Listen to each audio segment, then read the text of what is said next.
Hello friends, welcome to study India first step of success. स्वागत है आप सभी का India's online education study India पे। मैं अनंत कुमार आज आपको बताने वाला हूँ साइंस का एनसीईआरटी का फर्स्ट चैप्टर, जिसमें हम लोग रासायनिक अभिक्रिया एवं समीकरण के बारे में पढ़ेंगे। ये आपका चैप्टर का नेम है, फर्स्ट चैप्टर का नेम है रासायनिक अभिक्रिया एवं समीकरण। यही अगर आप सीबीएसई से हैं तो इंग्लिश में जो है आपका एनसीईआरटी, तो उसमें आपको मिलेगा केमिकल रिएक्शन एंड इक्वेशन। ये आपका फर्स्ट चैप्टर का नेम है। तो इसका जो है पार्ट 2 मैंने अपलोड कर दिया है। पार्ट 2 जो है क्लास वो मैंने अपलोड कर दिया। तो पार्ट 2 वाला जो है वो आपका साउंड जो है वो क्लियर है, जबकि पार्ट 1 वाला में साउंड की कुछ समस्या हो गई थी। तो उसी को जो है आज हम क्लियरिफाई करेंगे यहाँ पे, ठीक है। उसी को आज हम लोग क्लियर करेंगे। उसमें जो चीज़ की मैंने बताया था वो चीज़ आप लोग जो है वहाँ पे अच्छे तरीके से आइडेंटिफाई नहीं कर पाए होंगे, क्योंकि उसमें साउंड की प्रॉब्लम हो गई थी। तो यहाँ पे सबसे पहले हम लोग बात करते हैं रासायनिक अभिक्रिया की। कैसे जानेंगे कि रासायनिक अभिक्रिया हुई है या नहीं हुई है। सबसे पहले आप लोग को कुछ एग्जाम्पल से समझाते हैं। आप लोग जो है गर्मी के दिनों में दूध का फटते हुए देखा होगा। दूध जो है फट जाता है, ठीक है। तो वो एक प्रकार का क्या है, वो एक प्रकार का रासायनिक अभिक्रिया है। आपने देखा होगा, आप लोग जो खाना खाते हो तो वो भोजन जो पचता है वो किसके कारण होता है, तो वो भी एक प्रकार का क्या है, रासायनिक अभिक्रिया है। हम लोग जो सांस लेते हैं तो उससे जो है ऑक्सीजन लेते हैं और उसके बाद कार्बन डाइऑक्साइड जो है वो हम लोग छोड़ते हैं। तो ऐसा भी किसके कारण हो पाता है, वो भी एक प्रकार का क्या है, रासायनिक अभिक्रिया के कारण हो पाता है, ठीक है। तो ये बहुत सारे एग्जाम्पल हैं, और भी आपको छोटा सा एग्जाम्पल मैं आप लोग को बता देता हूं। जैसे कि लोहे में जंग लगना, ये किसके कारण होता है, तो जब आप किसी भी आयरन को यानी किसी भी लोहे को आर्द्र कहने का मतलब है यानी नमी वाले वायु में छोड़ेंगे, यानी आप जब कोल्ड एयर में उसको छोड़ेंगे तो वो क्या करेगा, एक ऑक्साइड बना लेता है, जिसके कारण क्या होता है, आयरन पे जंग लग जाता है, ठीक है। तो उसे ही क्या बोला जाता है, लोहे में जंग लगना कहा जाता है। वो भी किसके कारण होता है, ऑक्सीजन के रिएक्शन के कारण होता है, यानी ऑक्सीजन के अभिक्रिया के कारण होता है। तो ये सारे तो उदाहरण हैं, ये जितने भी मैंने बताए हैं ये सभी क्या है, एक एग्जाम्पल है। अब जानेंगे कैसे कि रासायनिक अभिक्रिया हुई है या नहीं हुई है। तो इसके लिए जो है मुख्य तौर पे आपका 4 पॉइंट है, 4 पॉइंट मैंने नोट किए हैं यहाँ पे, ठीक है। ये देखिए, ये 1 2 और ये 3 और ये लास्ट आपका 4। ये 4 पॉइंट जो है, इस 4 पॉइंट से आपको पता चलेगा कि रासायनिक अभिक्रिया हुई है या नहीं हुई है। तो कैसे जानेंगे, सबसे पहला पॉइंट देखिए, अवस्था में परिवर्तन, यानी इसको इंग्लिश में बोलेंगे चेंज इन स्टेट। यानी जब इसका जो है अवस्था में परिवर्तन हो जाए तो समझ लीजिए कि इसमें कुछ ना कुछ जो है रासायनिक अभिक्रिया हुआ है। एग्जाम्पल के लिए मैं आप लोग को बता देता हूं, दूध से दही का बनना। दूध कितना पतला होता है, जबकि वो दही जो है जमता है तो वो क्या हो जाता है, थोड़ा सा जो है उसमें एक अलग सी मतलब उसकी अवस्था में चेंज हो जाता है, अवस्था में उसका बदलाव हो जाता है, यानी उसके स्टेट में परिवर्तन हो जाता है, ठीक है। यहाँ पे आप वो स्टेट नहीं समझिएगा, एक स्टेट मतलब राज्य होता है, तो यहाँ पे स्टेट मतलब अवस्था है, ठीक है। तो उसके अवस्था में क्या हो जाता है, परिवर्तन हो जाता है। यहाँ पे दूसरा पॉइंट है आपका रंग में परिवर्तन। जब कोई भी रासायनिक अभिक्रिया होगा तो उसके कलर में जो है चेंजेस देखने को मिलेंगे, यानी उसके रंग में आपको परिवर्तन दिखाई देंगे, ठीक है। तो इससे भी आप समझ सकते हैं कि रासायनिक अभिक्रिया हुई है। उसके बाद जो है कुछ रासायनिक अभिक्रिया ऐसे हैं जिसके होने पे ना तो उसके रंग बदलेंगे और ना ही उसके अवस्था में परिवर्तन होंगे। सिर्फ और सिर्फ क्या होगा, बहुत ही तेजी से क्या होगा, या तो गैस का उत्सर्जन होगा, यानी बहुत तेजी से वो क्या करेगा, गैस को या तो रिलीज करेगा या तो गैस को अपने तरफ खींचेगा। ठीक है, तो इससे भी आप समझ सकते हैं कि रासायनिक अभिक्रिया हुआ है। पॉइंट नंबर 4 में आप नोट कीजिएगा, टेम्परेचर, चेंज इन टेम्परेचर, यानी तापमान में परिवर्तन। तो कभी कभी क्या होता है, कुछ रासायनिक अभिक्रिया ऐसे होते हैं जिसमें आपका ना तो रंग में परिवर्तन होगा, ना ही अवस्था में परिवर्तन होगा, ना ही गैस निकलेगा, लेकिन वो क्या होगा, हीट होते जाएगा। कहने का मतलब है कि वो बहुत ज्यादा जो है हीट हो जाएगा, यानी उसके तापमान में परिवर्तन हो जाएगा। तो इस 4 चीज से आप समझ सकते हैं कि आपकी रासायनिक अभिक्रिया जो है हो रही है। कहने का मतलब है, फिर से मैं आपको एक बार बता दे रहा हूं, यहां पे कैसे जानेंगे, अवस्था में परिवर्तन हो जाएगा तो आप जानेंगे कि रासायनिक अभिक्रिया हुआ है, या तो उसके रंग में परिवर्तन हो जाए तो आप कह सकते हैं कि रासायनिक अभिक्रिया हुआ है, या तो बहुत तेजी से क्या हो जाए, गैस रिलीज स्टार्ट हो जाए, गैस रिलीज होना यानी गैस का निकलना स्टार्ट हो जाए, या फिर गैस का उत्सर्जन उसी को बोलते हैं हिंदी में, गैस रिलीज होने को। ठीक है, तो वो जब हो जाए तो समझ लेंगे कि रासायनिक अभिक्रिया हो रही है।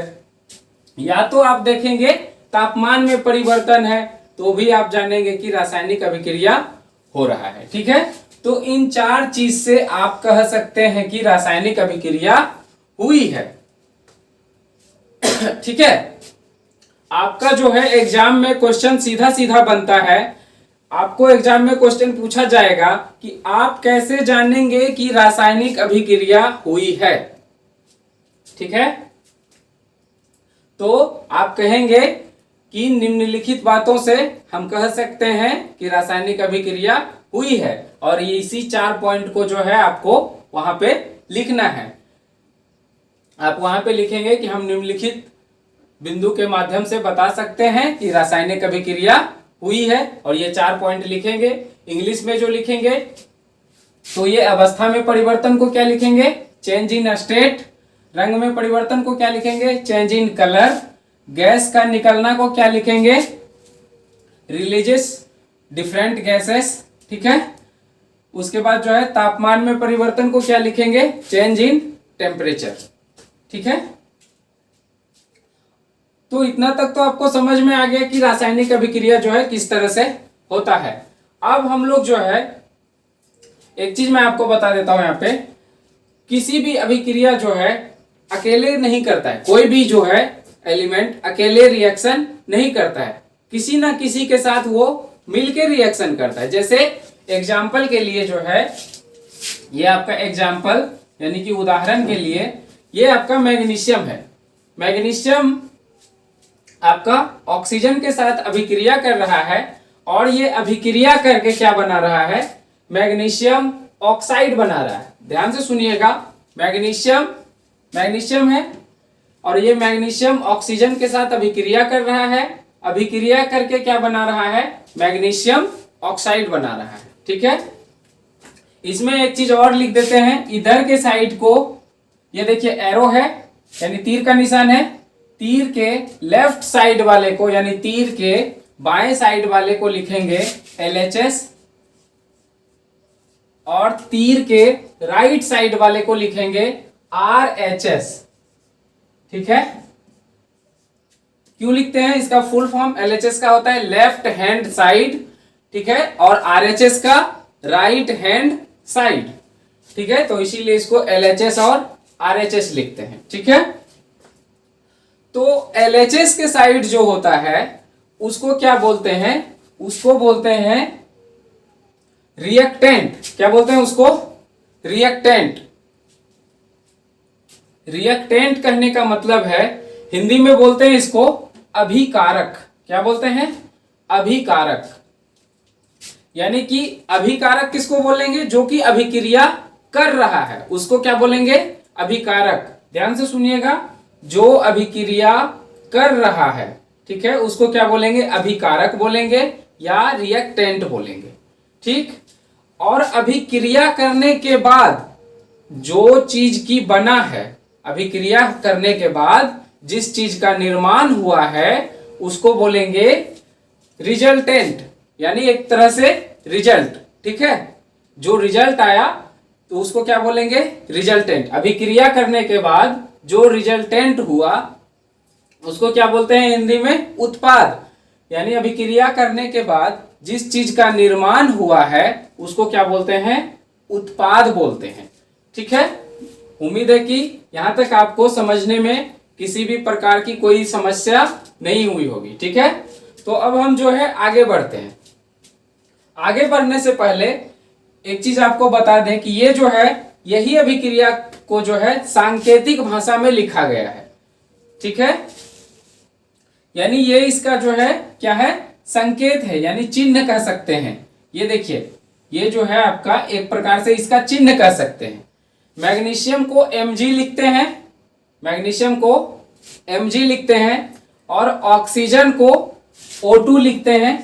ठीक है, उसी तरह से मैग्नीशियम ऑक्साइड को MgO लिखते हैं। ठीक है, फिर से देखिए, मैग्नीशियम को Mg लिखेंगे, ऑक्सीजन को O2 लिखेंगे और मैग्नीशियम ऑक्साइड को MgO लिखेंगे।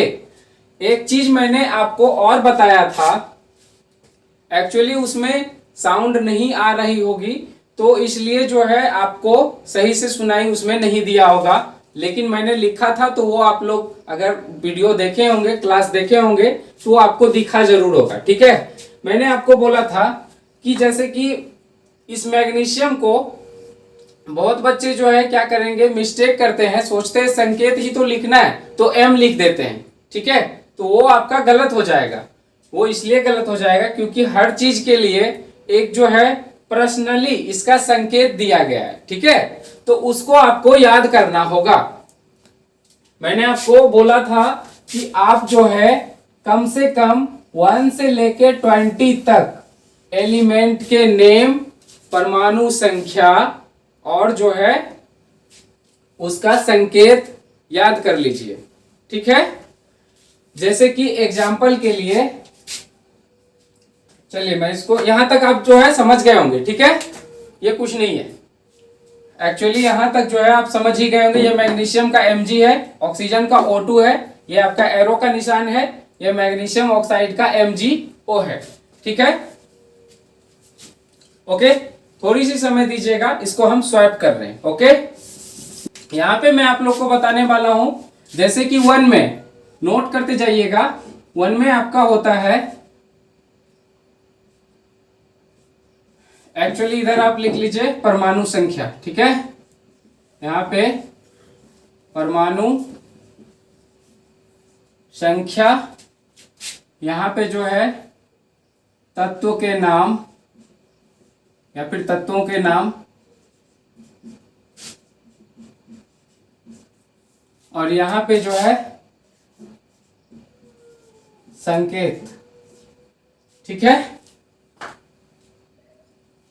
ये आपका एटॉमिक नंबर, ये एलिमेंट नेम, और ये जो है उसको किस चीज से आइडेंटिफाई करते हैं वो चीज। ठीक है, देखिए 1 में है आपका हाइड्रोजन। ठीक है, 1 में आपका हाइड्रोजन, इसको H से लिखते हैं। 2 में है आपका हीलियम। ठीक है, ठीक है,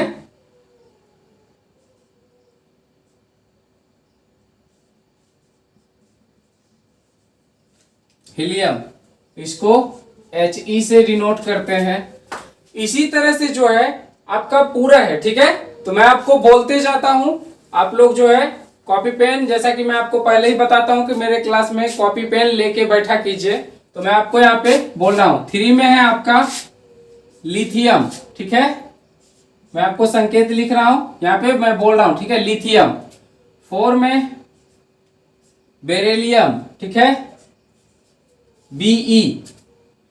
5 में बोरॉन, बोरॉन को B से सूचित करते हैं। 6 में कार्बन, कार्बन को C से। 7 में नाइट्रोजन, नाइट्रोजन को N से, ठीक है। 8 में आपका ऑक्सीजन, ऑक्सीजन को O से। ये एक संकेत है सभी एलिमेंट का, ठीक है। उसके बाद है आपका 9 में फ्लोरीन, फ्लोरीन को F से डिनोट करते हैं। 10 में आपका है नियोन, क्या है, नियोन, ठीक है, नियोन को Ne से डिनोट करते हैं, ठीक है। उसके बाद है आपका 11 में सोडियम, 11 में क्या है, सोडियम, सोडियम को Na से डिनोट करते हैं। 12 में है आपका मैग्नीशियम, क्या है, मैग्नीशियम, मैग्नीशियम को Mg लिखते हैं, ठीक है।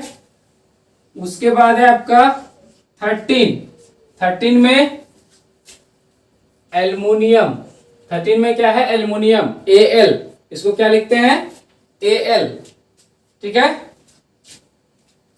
चलिए यहां पे अब मैं आपको लिख रहा हूं, ठीक है।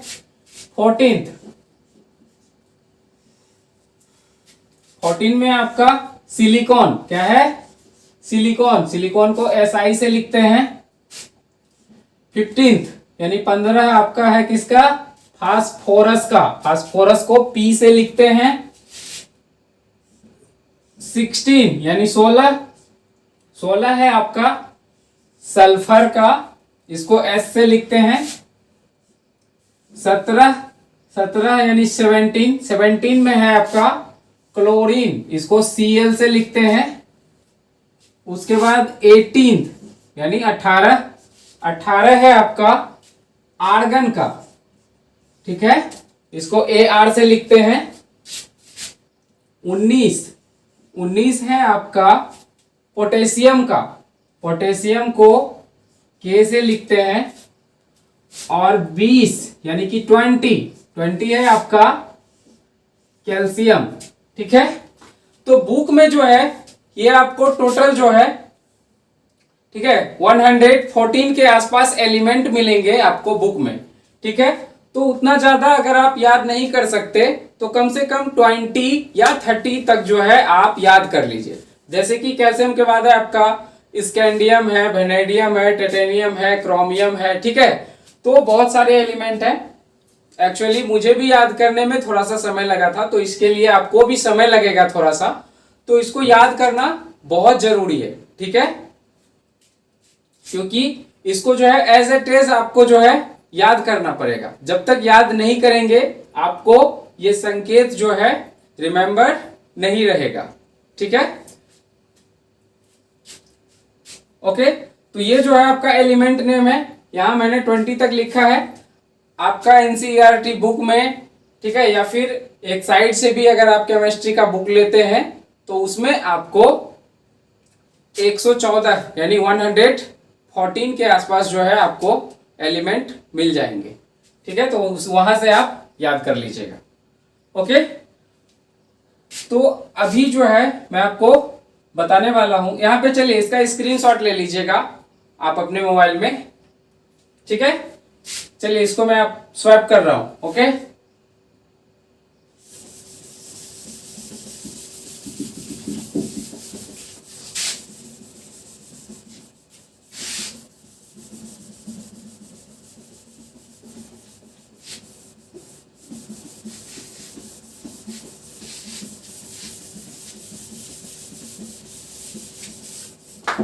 चलिए एक रिएक्शन मैंने लिखा था, ये Mg प्लस O2, उसके बाद एरो MgO। ठीक है, अब ये आपको स्पष्ट हो गया होगा कि ये जो है मैग्नीशियम का फॉर्मूला था। इसका परमाणु संख्या बताएंगे, इसका परमाणु संख्या 12 है। ठीक है, ऑक्सीजन का 8 है। ठीक है, तो यहाँ पे परमाणु संख्या अभी वैलिड नहीं रखता है। तो अभी हम लोग जो है क्या करेंगे, अभी हम लोग को यह जानना है कि ये जो है संतुलित है या नहीं है। मैंने संतुलित करने के लिए पिछले क्लास में आप लोग को कुछ जो है स्टेप्स बताए हैं, ठीक है, या कुछ रूल्स बताए हैं, तो उसे आप जो है फॉलो कर लीजिएगा, आपको संतुलित करने के लिए आ जाएगा। ठीक है, तब आप जो है इजीली आप जो है उसे बैलेंस कर पाएंगे, यानी कि संतुलित कर पाएंगे। ये जो है संतुलित नहीं है। क्यों संतुलित नहीं है? क्योंकि देखिए LHS में जितने भी परमाणु हैं, ये मैंने पिछले क्लास में भी बताया था, इस बार भी बता रहा हूं। LHS के साइड जितने भी परमाणु हैं, RHS के साइड उतना ही परमाणु होना चाहिए। ठीक है, तो देखिए यहाँ पे मैग्नीशियम कितना है LHS के तरफ, मैग्नीशियम, चलिए सबसे पहले इधर तत्व के नाम लिख देते हैं, यानी इधर तत्व है, ये आपका LHS के साइड और ये आपका RHS के साइड। अब देखिए एलिमेंट सबसे पहले मैग्नीशियम लेते हैं। ठीक है, मैग्नीशियम LHS के साइड कितना है, 1 है, 1 है। ठीक है, RHS के साइड कितना है, इधर भी 1 है। ये तो इक्वल हो गया, ये तो समान हो गया। ठीक है, अब इसको चेक कर लेते हैं। O कितना है, इसमें 2 है। ऑक्सीजन जो है कितना है, 2 है, जबकि इधर ऑक्सीजन कितना है, 1 है। तो यहीं पे तो दिक्कत आ गया। मैंने क्या बोला, LHS और RHS के परमाणु संख्या बराबर होने चाहिए। ये तो बराबर है, ये तो ठीक है, ये बराबर है, ये बराबर है, लेकिन ये जो है ये बराबर नहीं है, ये बराबर नहीं है, इसलिए जो है ये समीकरण संतुलित नहीं है। इसे संतुलित करने के लिए क्या करना होगा, ऑक्सीजन को बैलेंस करना होगा। क्या करना होगा, ऑक्सीजन को बैलेंस करना होगा। ठीक है, अच्छा एक चीज और मैंने बताया कि किसी भी इक्वेशन को संतुलित करने के लिए आप उसका बेसिक स्ट्रक्चर नहीं बदल सकते। बेसिक स्ट्रक्चर कहने का मतलब है कि जो फॉर्मूला है, मैग्नीशियम ऑक्साइड का जो फॉर्मूला है, उसे आप ऐसा नहीं लिख सकते। जैसे मैग्नीशियम ऑक्साइड का ये फॉर्मूला है MgO, आप ऐसा नहीं लिख सकते कि MgO2। जैसे कि आपके पास इधर RHS को बराबर करने के लिए आप कहेंगे कि हम MgO2 लिख देंगे, तो ये जो है आपका गलत हो जाएगा। ठीक है, आप मैग्नीशियम ऑक्साइड का फॉर्मूला MgO2 नहीं लिख सकते। एक क्लास में मैं आपको फॉर्मूला बनाने के लिए भी, ठीक है, क्लास दे दूंगा किस तरह से जो है फॉर्मूला बनता है। ओके, तो फिलहाल आपको अभी इतना समझना है कि इसको बैलेंस कैसे करें। ठीक है, तो इसको बैलेंस करने के लिए आपको क्या करना होगा, ऑक्सीजन को बैलेंस करना है। किसको बैलेंस करना है, ऑक्सीजन को। तो ऑक्सीजन इधर 2 है, इधर 1 है। मैंने आपको पहले ही बताया था कि किसी भी चीज को बैलेंस करने के लिए आप क्या करेंगे, मल्टीप्लाई करेंगे। सिर्फ और सिर्फ किसका जो है हेल्प लेंगे, मल्टीप्लाई का। तो RHS के साइड में 1 ऑक्सीजन है, तो हम इस तरफ के ऑक्सीजन को पूरा करने के लिए इसको 2 से मल्टीप्लाई कर देंगे। ठीक है, तो 2 से मल्टीप्लाई करेंगे तो ये कैसा समीकरण बन जाएगा, ये समीकरण इस तरह से बन जाएगा Mg प्लस O2, एरो का निशान देंगे यहाँ पे, ये MgO, ये आपका पहले से था, 2 से इसको मल्टीप्लाई कर देंगे। अब जब 2 से मल्टीप्लाई ये करेंगे तो ये ऑक्सीजन तो पूरा हो गया, इधर 2 ऑक्सीजन, तो ये 2 से मल्टीप्लाई होगा तो ये इधर भी 2 ऑक्सीजन, लेकिन ये 2 से Mg भी तो मल्टीप्लाई हो गया, तो मैग्नीशियम की संख्या बढ़ गई। मैग्नीशियम की संख्या कितने हो गए, 2। तो इधर जो है हम क्या करेंगे, मैग्नीशियम की संख्या को भी 2 से मल्टीप्लाई कर देंगे। ठीक है, तो ये क्या हो गया, 2Mg प्लस O2, और उसके बाद यहां क्या हो जाएगा, 2MgO। ठीक है, इस तरह से समीकरण को संतुलित किया जाता है। ठीक है, मैंने आपको उसमें भी संतुलित करके दिखाया था। ये आपका क्लास में साउंड मिसमैच था, मैंने इसलिए इस क्लास को जो है यहाँ पे लिया है ताकि आप लोग को जो है अच्छे से समझ में आ सके। फिर भी अगर आप लोग का कोई भी क्वेरी बचता है, यानी कोई भी आपको प्रॉब्लम होती है, तो आप जो है कमेंट कर सकते हैं। ठीक है, आपको जो है कुछ दिन के अंदर व्हाट्सएप की सुविधा जो है वो अवेलेबल करवा दी जाएगी। उसमें आप अपना क्वेश्चन राइट करके और उसके बाद उसमें सेंड भी कर सकेंगे। ओके, जो भी चीज समझ में आपको नहीं आ रहा है, अभी जो है वो आपको हम सुविधा जो है अभी अवेलेबल नहीं करवा सकते हैं। ठीक है, अभी इतना, अभी जो भी आपका क्वेरी होता है आप कमेंट में लिखिए, आपको रिप्लाई जो है जरूर दिया जाएगा। ठीक है, तो मिलते हैं आपको नेक्स्ट क्लास में। ठीक है, तब तक के लिए bye bye and have a nice day.